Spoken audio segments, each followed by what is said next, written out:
우리가 전도를 나가보면요, 참으로 많은 사람들이 외면을 합니다. 저는 반석교에서 나왔는데요, 참 선생님에게 오늘 좋은 소식을 전해주려고 합니다. no, 이렇게 거부하는 많은 사람들을 만나게 됩니다. 그렇다고 우리는 낙심할 이유는 없습니다.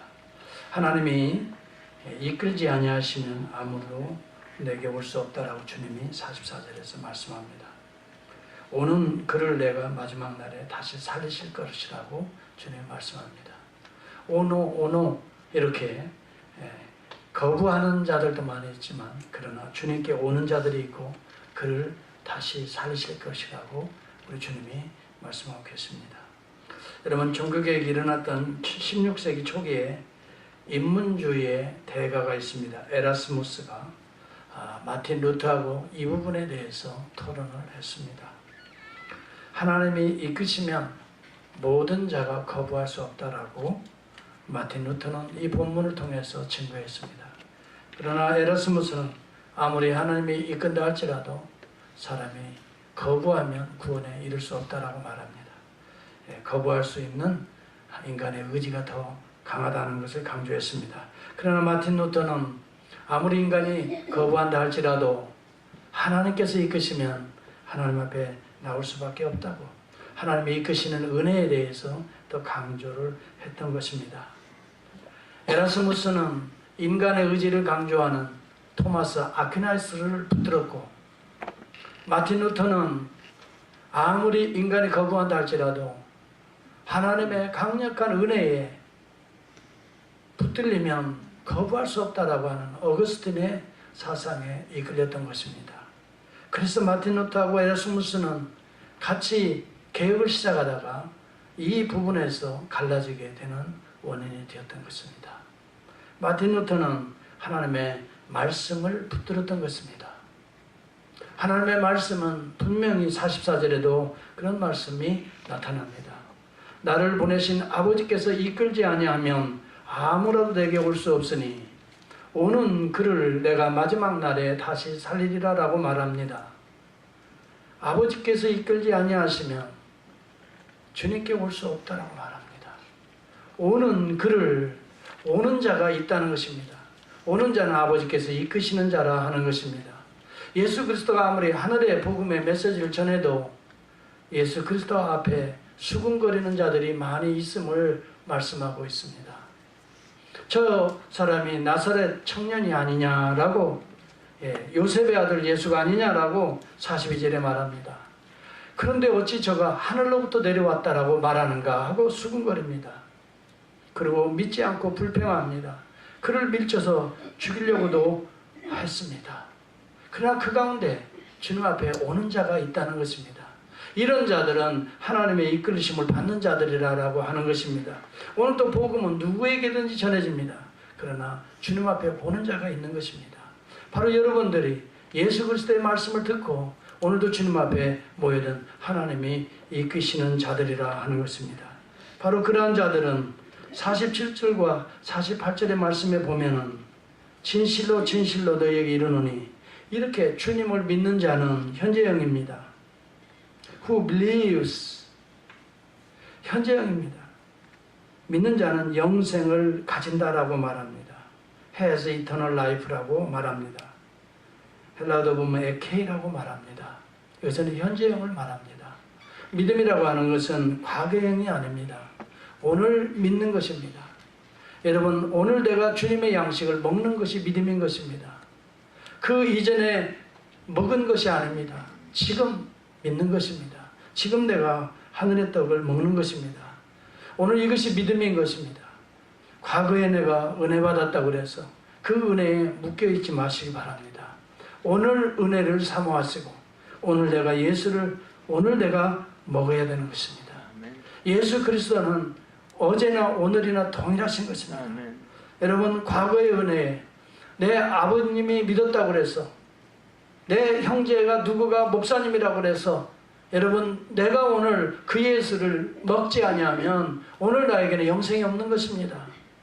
과거에 누가, 또 우리 주변에 누가가 문제가 아니라 내가 양식을 먹어야 되는, 여러분, 오늘 내가 양식을 내가 먹는 것입니다. 내가 믿어야 하는 것입니다. 내가 예수를 믿어야 오늘 하나님의 자녀가 되고 하나님의 구속의 은혜가 내 가운데 임하게 되는 것입니다.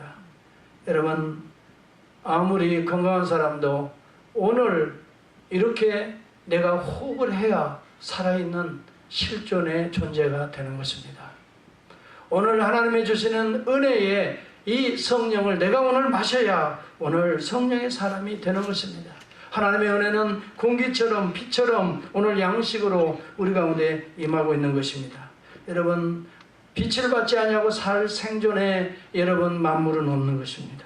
양식을 먹지 아니하고 살아날 존재는 아무도 없는 것입니다. 가장 기초적인 것입니다. 생명의 가장 기초는 여러분 양식입니다. 오늘 여러분이 양식을 먹고 오늘 여러분이 생명을 얻고 오늘 또 주님 앞에 나온 것 아닙니까? 어제 먹었다고 해서 오늘 굶으면 여러분과 저는 오늘 영혼이 말라 비틀어질 수밖에 없는 것입니다. 그러므로 이 양식이라고 하는 표현 속에는 새로운 출발이라고 하는 의미가 담겨져 있는 것입니다. 양식은 출발하기 전에 기본이라고 하는 것이 담겨져 있는 것입니다. 여러분, 하루의 출발을 식사 없이 출발하는 사람이 어디 있습니까? 우리 여러분의 인생의 출발을 내 생명의 양식이라고 예수 없이 출발하는 인생은 말라 비틀어질 수밖에 없다는 것입니다. 때가 되면 점심을 먹듯이 때가 되면 예수를 또 마셔야 먹어야 여러분이 영원히 살게 되는 것입니다. 저녁이 되면은 예수 그리스도의 양식을 또 먹어야 여러분이 저녁에 또 이렇게 잠을 자며 편안히 그 양식이 여러분의 인격에 여러분의 삶 속에 온전한 양식으로 여러분을 건강하게 또 이렇게 만들어갈 수가 있는 것입니다. 양식이 그러므로 우선인 것입니다. 우리 주님이 이런 비유를 들었을 때에는 내가 생명의 떡이라고 말할 때는 우리 주님이 이 모든 우주 만물의 우선이라는 사실을 말해주고 있는 것입니다. 세상이 그 어느 날 어느 순간보다 예수가 우선이라는 것을 말해주고 있는 것입니다. 많은 사람들이 운동을 좋아합니다. 그래서 더 오래 살기 위해서 운동을 합니다. 그러나 이 운동도 밥 먹지 않고 운동하면 여러분 쓰러질 수밖에 없는 것입니다. 양식을 먹지 아니하고 운동하면 쓰러질 수밖에 없습니다. 학생들이 공부를 열심히 합니다. 그러나 밥 먹지 않고 공부하면 여러분 지식이 아무런 의미가 없습니다. 예수 믿고 운동해야 됩니다. 예수 믿고 공부해야 되는 것입니다. 여러분, 하루를 행복하려면 이발소에 가라고 하는 말이 있어요. 영국 속담이죠. 일주일을 행복하려면 결혼을 하라는 말이 있어요. 한 일주일은 간다는 것인지, 한 달을 행복하려면 차를 사라고 합니다. 1년을 행복하려면 새 집을 장만하라고 말합니다. 평생을 행복하려면 정직하라고 말합니다. 아멘. 여러분, 이것은 성경 말씀이 아니니까 아멘. 영국 속담을 제가 이야기합니다. 그런데 중국 속담은 조금 다릅니다. 한날을 행복하려면 낚시질을 가라고 합니다. 일주일을 행복하려면 여행을 가라고 합니다. 1년을 행복하려면 결혼을 하라고 합니다. 평생을 행복하려면 남에게 행복하게 해주라고 합니다. 그러나 여러분, 저는 이런 영국의 속담이나 미국의 속담보다도 우리 주님이 말씀하신 것, 내가 생명의 떡이라, 정말 매일매일 행복하려면, 또 일주일 행복하려면, 한 달, 1년, 평생, 영생을 행복하려면 예수를 먼저 먹으라 라고 저는 말씀드리고 싶습니다. 예수를 먼저 먹어야 행복한 것입니다. 이발소에 가더라도 예수 먹고 이발소를 가시기를 바랍니다. 차를 사더라도 예수 먹고 차를 사시기를 바랍니다. 여러분, 낚시질을 가더라도 예수와 함께 낚시질을 가시기를 바랍니다. 예수를 먼저 먹고 낚시질을 하시기 바랍니다. 여러분, 정직한 인간이 되라고 한다고 해서 정직한 인간이 될 수 있는 사람은 없습니다. 예수를 먹어야 정직한 인간이 될 줄을 믿습니다. 여러분, 그래서 저는 먼저 예수를 먹으라고 말씀드리고 싶어요. 우리의 인격을 정말 바꾸기를 원하면 예수를 먹어야 되는 것입니다. 평생 행복하기 위해서 남을 행복하게 하라라고 말합니다. 그렇습니다. 정말 행복하게 나도 살고 싶고 남에게 행복하게 해주고 싶습니다. 그러나 내 생각대로 안 되는 것이 인생 아닙니까? 타락한 내 욕망대로 안 되는 것이 내 인생 아닙니까? 나도 그렇게 해주고 싶지만 우리는 본질적으로 타락해서 내 행복을 먼저 추구하기가 쉽지 않습니까? 예. 이것이 바로 인간 아닙니까?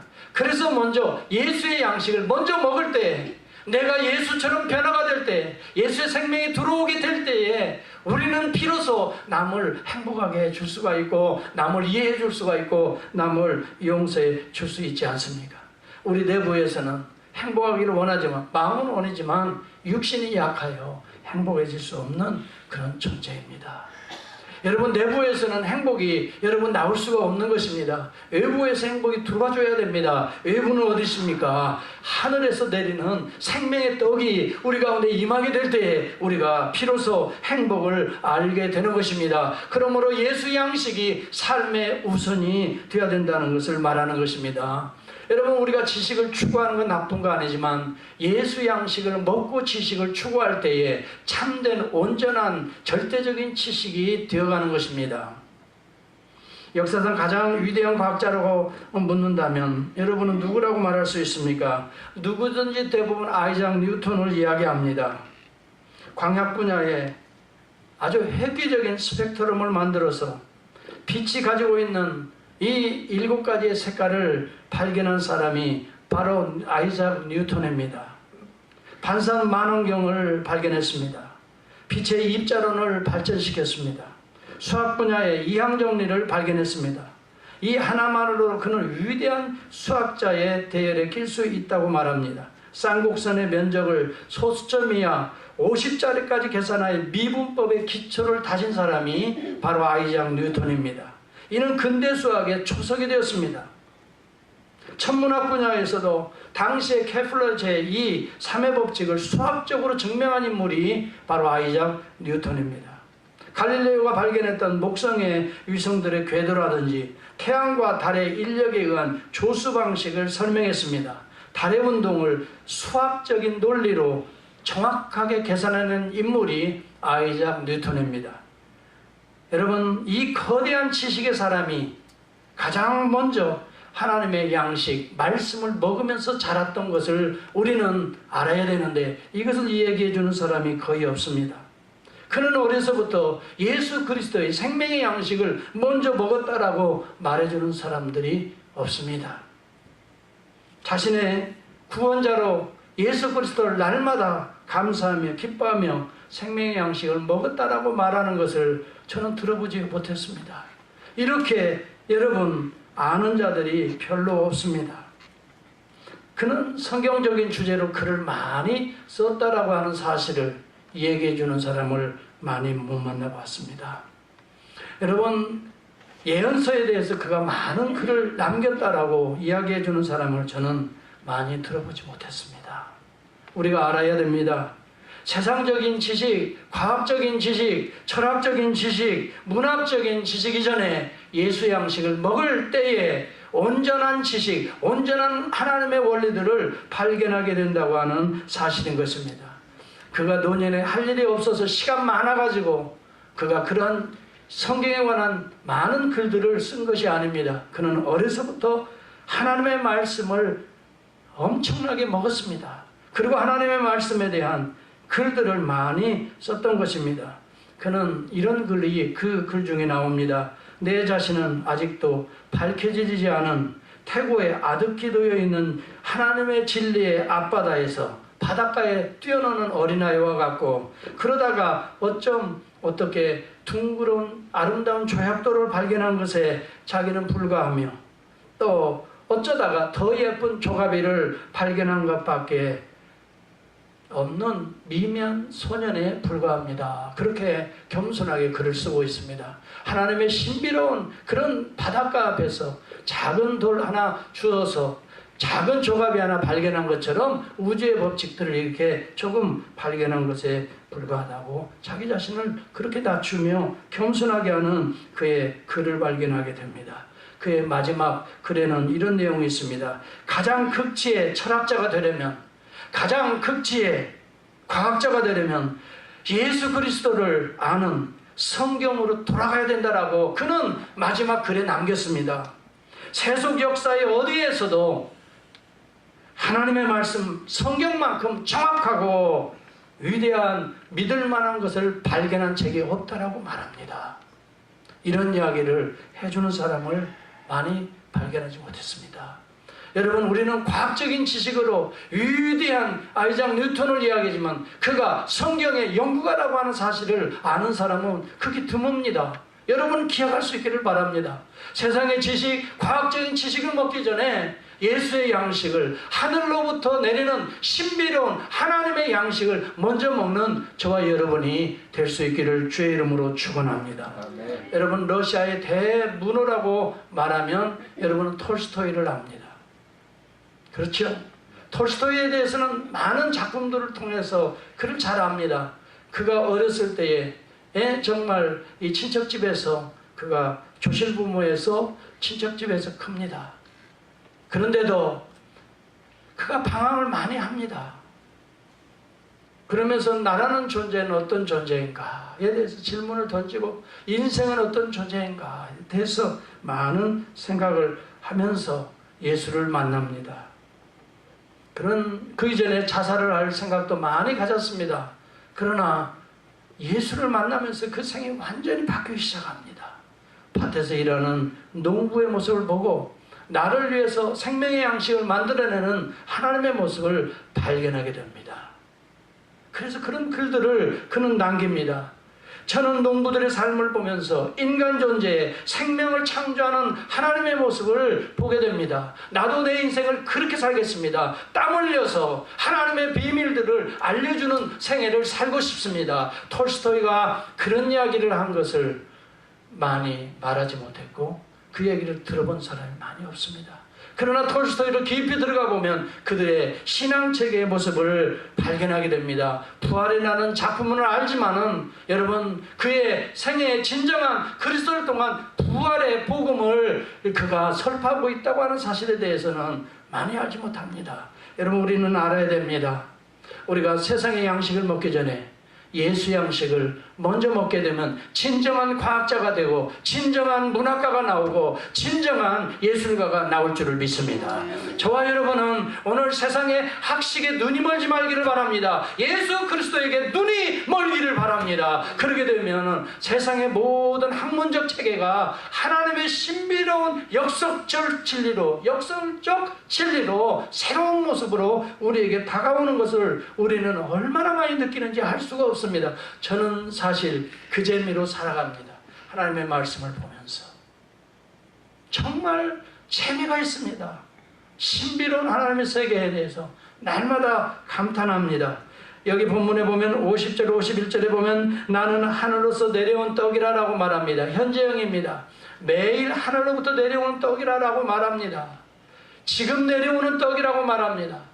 예수를 부르기만 해도 예수는 생명의 떡으로 우리 가운데 내려오는 떡이라고 말합니다. 과거형이 아닙니다. 미래형이 아닙니다. 현재형입니다. 예수를 날마다 생명의 떡으로 먹을 수 있을 때에 우리 안에 예수의 모습이 나타나고 신비로운 하나님의 세계가 열려지고 이 신비로운 세계 속에서 하나님의 7가지 아름다운 빛의 색깔들을 우리가 누리면서 느끼면서 아름다움을 찬미하며 노래하며 살아갈 수 있게 되는 것입니다. 그때에 하나님의 양식을 먹을 때에 여러분, 우리의 자녀가 자녀로만 보이지 않습니다. 우리의 일터가 일터로만, 돈 버는 곳으로만 보이지 않습니다. 내 아내가 아내로만 보이지 않습니다. 신비로운 하나님의 선물로 보이게 되는 것이죠.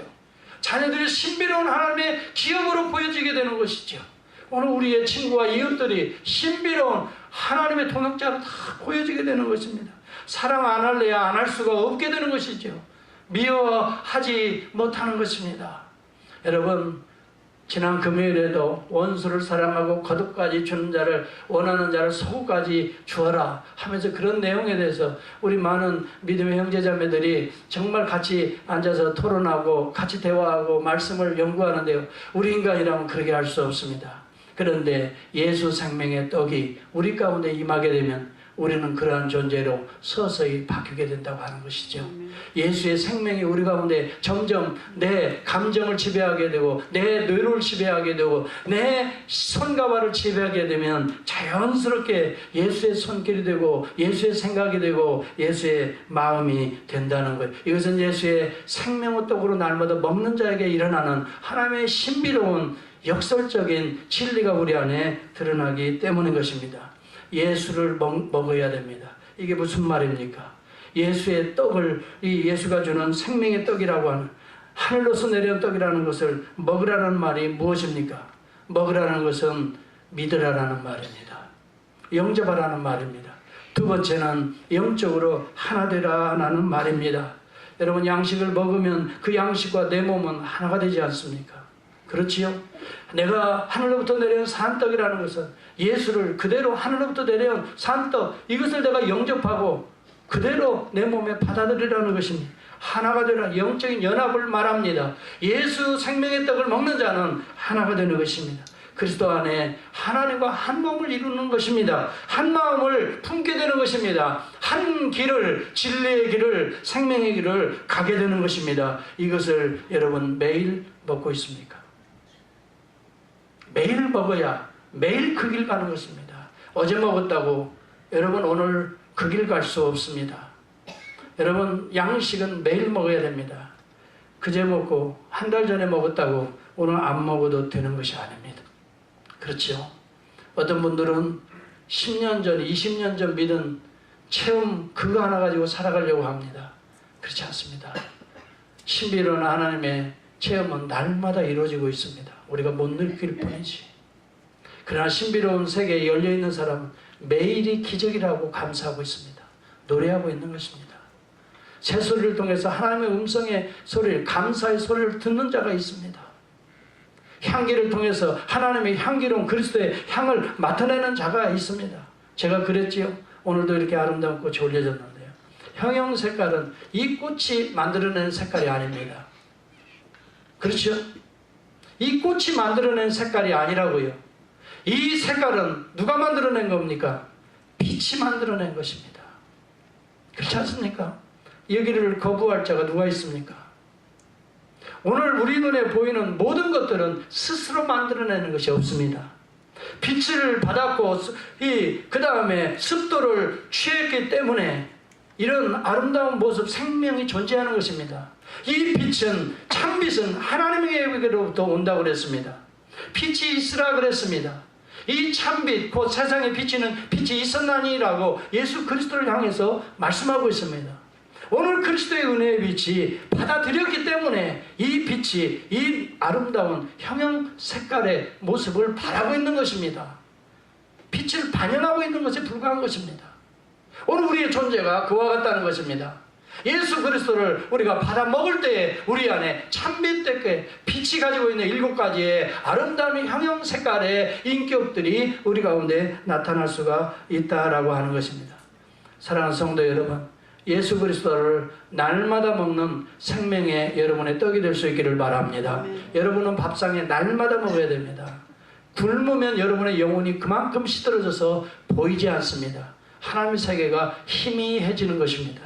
예수 그리스도를 날마다 먹으면 뚜렷해지는 것입니다. 선명해지는 것입니다. 그리고 강해지는 것입니다. 그래서 영적으로 강해지는 것이, 영적으로 강한 사람이 됩니다. 그러나 육신적인 양식은 잘 먹지 않습니까? 아침, 점심, 저녁 꼬박꼬박 챙겨서 한 끼라도 굶으면 큰일 나지 않습니까? 이렇게 먹기 때문에 우리 육신은 건강해지만 영의 양식을 하루에 3끼를 먹지 않으면 점점 희미해지는 것입니다. 약해지는 것입니다. 보이지 않습니다. 막연하게 느껴지는 것입니다. 일주일 내내 하나님의 양식을 먹지 아니하고 주일날 한 번 먹으면 여러분 계속 약해지는 것입니다. 막연해지는 것입니다. 하나님의 세계가 보이지 않습니다. 그래서 수요일날 또 다시 모여서 하나님의 양식을 또 먹는 것입니다. 이것이 수요예배인 것입니다. 매일매일 양식을 먹는 것이 새벽예배인 것입니다. 여러분, 그것을 통해서 우리는 새로운 세계를 또 느끼고 또 느끼고 또 감격하다가 또 내 안에 변화받다가 천국의 영원한 하나님의 나라에 입성하게 되는 것입니다. 사랑하는 성도 여러분, 예수 그리스도의 이 양식을 날마다 먹는, 매 순간 들이마시는 여러분이 될 수 있기를 축복합니다. 그런데 여기 본문에 그렇게 말합니다. 이 양식은 곧 내 살이라라고 말합니다.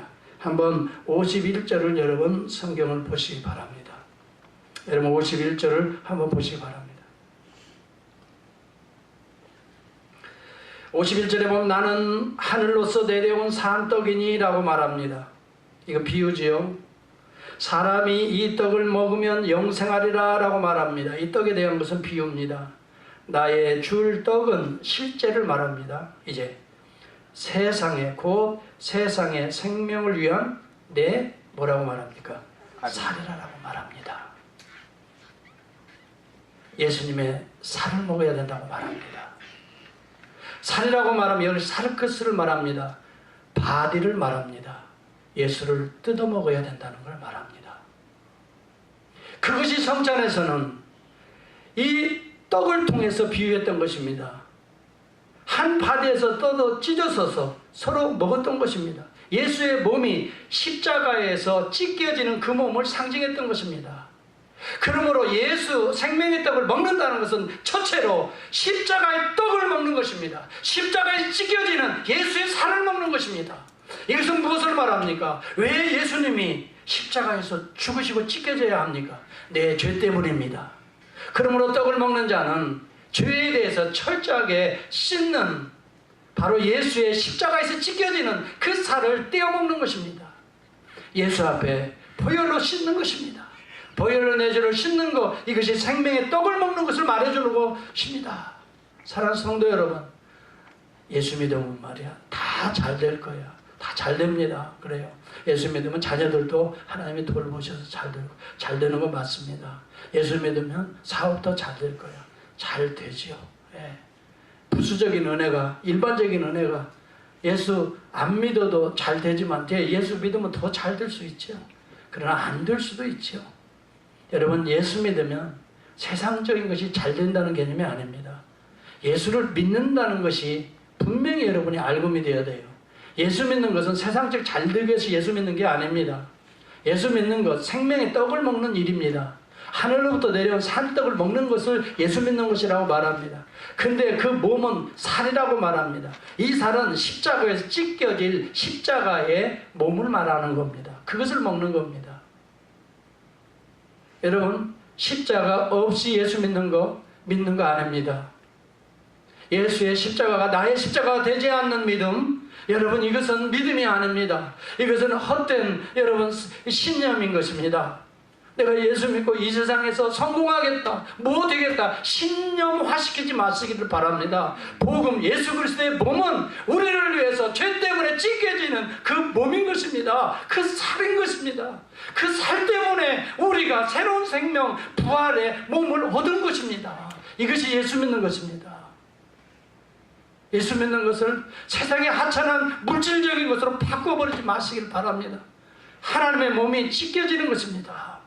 예수의 살은 내 죄 때문에 찢겨지는 그 살이었던 것입니다. 그리고 예수 그리스도의 몸은 두 번째 부활의 몸입니다. 새로운 몸으로 우리에게 주어지는 몸인 것입니다. 그렇기 때문에 우리가 예수를, 생명의 떡을 먹는다는 것은, 예수의 살과 피를 먹고 마신다고 하는 것은 십자가와 부활의 복음을 믿는 것을 상징하고 있는 것입니다. 여러분, 예수 믿는 것을 하찮게 생각하지 마시기 바랍니다. 적어도 하나님의 아들이 우리를 대신해서 찢기신 그 살을 먹은 것입니다. 그러므로 예수의 살과 피는 우리의 모든 죄를 사할 수 있는 대속의 권세가 있는 것입니다. 그 어느 누가 내 죄를 사할 권세와 능력이 나타나겠습니까? 십자가의 도는 그러므로 멸망받을 것처럼, 하찮은 것처럼 보입니다. 멸망받을 자들에게는 부끄러운 것이 될 수도 있습니다. 그러나 구원 얻을 자들에게는 하나님의 능력이라고 말합니다. 하나님의 능력은 죄사함의 능력입니다. 누가 이 세상에서 죄를 사할 수 있습니까? 과학자가 죄를 사할 수 있습니까? 지식인이 죄를 사할 수 있습니까? 유명한 닥터들이 우리의 죄를 사할 수 있는 닥터가 어디 있습니까? 우리 모두는 죄인일 뿐입니다. 오직 생명의 떡, 십자가에 찢기신 살과 피를 먹고 마시는 자 외에는 우리의 죄를 사할 자가 아무도 없습니다. 이 떡을 먹지 아니하고서는 여러분 평생 세상에서는 성공한지 모르겠어요. 세상에서는 여러분 칭찬받을지 모르겠어요. 그러나 죄 아래에 거할 수밖에 없는 존재가 되는 것입니다. 여전히 죄인인 것입니다. 죄의 삭은 사망입니다. 멸망의 길로 갈 수밖에 없습니다. 여러분, 오늘 이 주의 복음을 듣고 주님 앞에 나와 생명의 뜻인 예수 그리스도를 여러분 마음에 열고 영접할 수 있기를 축복합니다. 영접하되 십자가를 영접할 수 있기를 바랍니다. 내 죄 대속해서 오늘도 나를 지키신 예수 그리스도 하나님의 살과 피를 내가 받아들입니다. 그때 우리의 대속의 은혜가 흐를 줄을 믿습니다. 그리고 새로운 부활의 몸체입니다. 새로운 몸, 새로운 인격으로, 새로운 마음, 새로운 영으로 우리 가운데 새 사람이 되어가는 것입니다. 두 번째, 그리스도의 살은 부활의 살입니다. 새로운 살로 여러분이 바뀌어질 것입니다. 이 놀라운 은혜가 오늘 성찬을 통해서 우리에게 보여준과 동시에 십자가에서 완성되시고 또 부활을 통해서 성취되시고 오늘 우리에게 믿음을 통해서 이렇게 우리에게 성령의 역사로 우리 가운데 임하고 있는 하나님의 은혜인 것입니다. 오늘 이런 은혜가 우리 모두에게, 주님 앞에 나온 여러분 모두에게 임할 수 있기를 저는 간절히 기도합니다. 여러분, 세상에서 먹고 마시고 즐길 수 있는 것은 일시적이고 그것은 언젠가 여러분 끝나게 될 것입니다. 그러나 우리가 먹고 마시는 예수 그리스도의 이 하나님의 은혜는 끊어지지가 않습니다. 누가 그리스도의 사랑에서 끊으리요? 라고 성경은 질문합니다. 끊어지지 않는 하나님의 사랑이 그리스도의 십자가와 부활 속에 있습니다. 끊을 수 없는 그 지독한 하나님의 사랑이 십자가와 부활 속에서 우리 가운데 흐르고 있는 것입니다. 이것을 먹어야 되는 것입니다. 이것을 먹는 자는, 먹고 마시는 자는, 이것으로 배가 불러 충만한 자는 자연스럽게 용서가 나가고 자연스럽게 사랑하지 않을 수가 없습니다. 왜? 나의 나된 것은 내가 아니요, 내 속에 있는 타락한 자아가 아니요, 하나님의 구속의 은혜로라 라고 사도 바울이 말하는 것처럼 하나님의 은혜로 살기 때문에 우리는 언제든지 용서할 수 있습니다. 그리고 용서하게 되면 그 문제로부터 자유하게 되기 때문에 평화가 임합니다. 어느 때 사람이 살다 보면 마음에 걸리는 사람들이 많이 있을 것입니다. 그렇죠? 여러분 누구에게든지 있을 수 있습니다. 그러나 하나님의 떡을 먹는 자는 그것이 풀어지는 것입니다. 저도 살다 보면 많은 사람들이 마음에 걸리기도 하고 그러지 않습니까? 어느 집사님이 저한테 목사님에게 이렇게 배반하고 이렇게 한 사람을 용서할 수 있습니까? 그래요. 그래서 제가 솔직하게 얘기했어요. 인간적으로 보면 용서하기 참 힘듭니다. 괘씸하지요. 그렇지만 용서하려고 노력합니다. 그래서 내가 기도합니다. 그렇게 말했어요. 그럴 수밖에 없어요. 십자가가 흐르는데 십자가는 무엇입니까?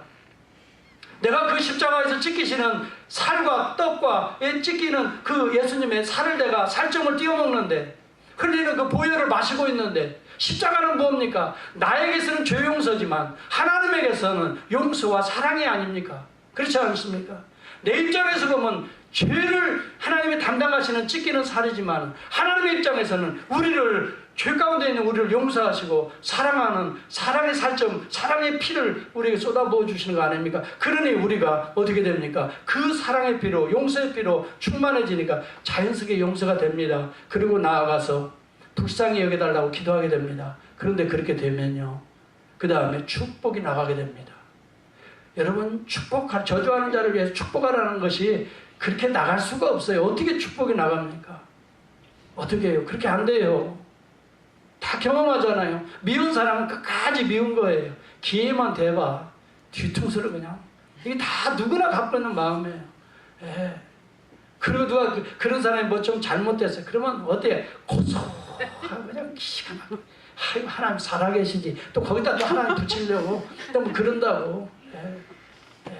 그게 다 우리입니다. 예. 여러분과 저는 다 그런 마음의 속성이 있어요. 그게 인간이에요. 그렇기 때문에 평생 이 미움으로부터 자유할 수가 없어요. 그런데요, 예수님의 살을 뜯어먹으면서 아버지 저들을 용서해달라고 하는 말씀을 기억하고 피를 흘리면서 저들을 구원해달라고, 그리고 세상에 자기를 향하여 못 박는 죄인을 향해서도 기도하시는 그 피가 내한테 흐르니까 자연적으로 어떻게 되냐면, 아버지, 내 인간적으로는 용서할 수 없는데요, 하나님 용서의 마음을 주세요. 용서의 마음을 주세요. 그런데요, 성령이 역사하시는데요, 그렇게 자꾸 엎드려서 기도하는데요, 나중에 용서하는 마음이 아니라, 하나님 그 영혼을 불쌍히 여겨주세요. 저 하는 짓을 모릅니다. 불쌍히 여겨달라고 나가고요, 아버지 저를 버리지 말아주세요. 저를 돌이켜서 하나님 자녀 삼아주세요. 축복의 선포가 나가더라고요. 사랑하는 성도 여러분, 하늘로부터 내려오는 양식을, 또 십자가에서 흘리는 보혈을 우리가 마시지 않고는 우리가 우리 힘으로 뭔가 해보려고 하는 건 다 실패덩어리로 떨어질 수밖에 없습니다. 그런데 복음은 위대합니다. 오늘 그러한 존재를 오늘 불쌍히 여기시고, 오늘 또 뭐예요? 살리는 생명에 내려오는, 하늘로부터 내리는 떡이 있다는 거예요. 흘리는 피가 있다는 거예요. 그게 예수 그리스도예요. 오늘 그 떡과 보혈은 말씀을 통해서 오늘도 계속 우리에게 공급되고 있어요. 하나님의 말씀을 사랑하는 여러분이 될 수 있기를 바랍니다. 좋아하는 것만 다 골라가지고 그것만 사랑하지 마시고, 창세기 1장부터 요한계시록 마지막까지 다 씹어먹듯이, 정말 이것을 어떤 목사님은 이걸 그래서 진짜 씹어도 먹어봤대. 너무 사랑스러워가지고 종이를 찢어서 먹어봤다는 분도 내가 봤어요. 그런 마음으로 성경을 한번 곱씹고 또 씹고 여러분, 그렇게 소화할 때요, 이게 내 살과 피와 내 이 뼈로 이 영양가가 들어갈 줄을 믿습니다. 할렐루야. 여러분, 양식을 급하다 그냥 꿀꺽꿀꺽 삼키지 마시고요, 그냥 작은 어금니로 그냥 이 혀에서 나오는 이 효소와 함께 그냥 나도 모르게 한번 이 식도로 넘어가면 그게 살과 피가 되고, 그의 뼈에 이 놀라운 영양가가 다 가게 돼서 여러분을 예수 사람으로 만들어내는 생명의 양식이 될 줄을 믿습니다. 그것은 오늘 말씀과 기도입니다. 이것을 통해서 여러분도 살고, 예수의 생명의 떡을 찢어서, 여러분의 살과 피를 찢어서 흘려서 다른 사람도 살리는 이 거룩한 이 그리스도의 반열에 오르는 정말 한 분 한 분 우리 교회 되기를 정말 기도해요. 기도하겠습니다.